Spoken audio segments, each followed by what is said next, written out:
Welcome to new TV Telugu. ఇప్పుడు AP top 10 చూద్దాం.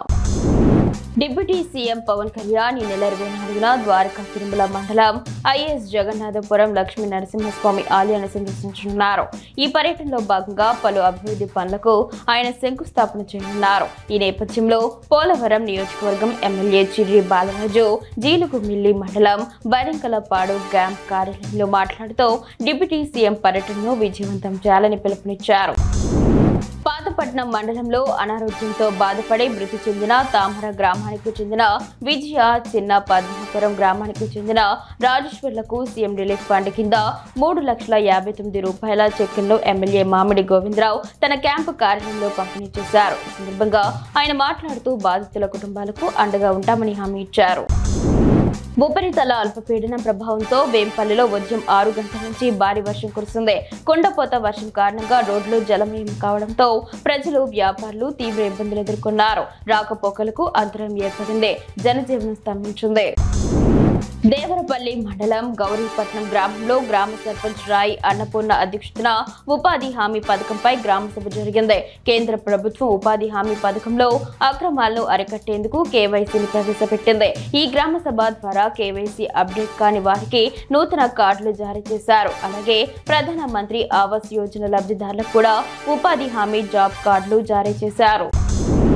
జలమూరు మండలం చెల్లవానిపేట జిల్లా పరిషత్ ఉన్నత పాఠశాలలో విద్యార్థినులకు కరాటే శిక్షణ ఇస్తున్నట్లు హెచ్ఎం నిర్మలాదేవి తెలిపారు. కరాటే శిక్షకుడితో ఈ తరగతులు నిర్వహిస్తున్నట్లు ఝాన్సీ లక్ష్మీబాయి ఆత్మరక్షణ కార్యక్రమం పేరిట దీనిని చేపట్టినట్లు వివరించారు. ప్రతిరోజు 1 గంట పాటు జరిగే ఈ శిక్షణను సద్వినియోగం చేసుకోవాలని ఆమె సూచించారు.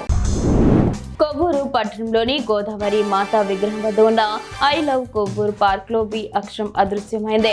గత ప్రభుత్వ హయాంలో రుడా నిధులతో నిర్మించిన ఈ పార్క్ రాజమండ్రి, గుంటూరు ప్రధాన రహదారిలో ఉండడంతో పర్యాటకులను ఆకట్టుకునేది. ప్రస్తుతం వి అక్షరం లేకపోవడంతో పార్క్ అందవిహీనంగా మారింది.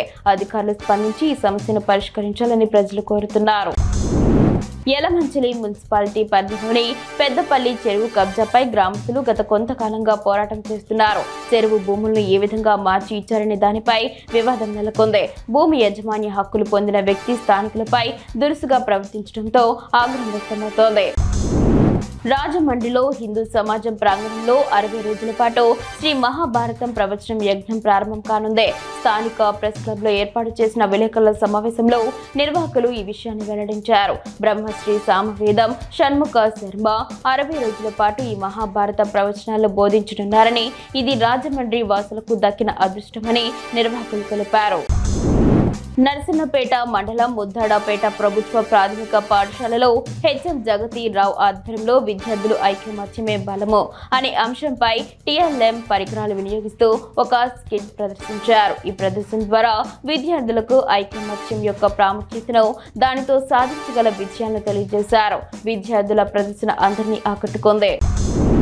బద్వేల్ మండలం బైనపల్లి చెరువులో నివాసముంటున్న నిరుపేదల గుడిసెలు తెలుగు గంగ కాలువ ద్వారా నీటిని విడుదల చేయడంతో రాత్రికి రాత్రి నీట మునిగాయి. గత 3 సంవత్సరాలుగా అక్కడ జీవనం సాగిస్తున్న బాధితులు అధికారులు ఎటువంటి సమాచారం ఇవ్వకుండా నీటిని విడుదల చేశారని ఆరోపిస్తున్నారు. తమ సామగ్రిని అక్కడే వదిలేసి కొన్నిటిని మాత్రమే తీసుకుని బయటకు వచ్చిన బాధితులు అధికారులు స్పందించి తమను ఆదుకోవాలని వేడుకుంటున్నారు.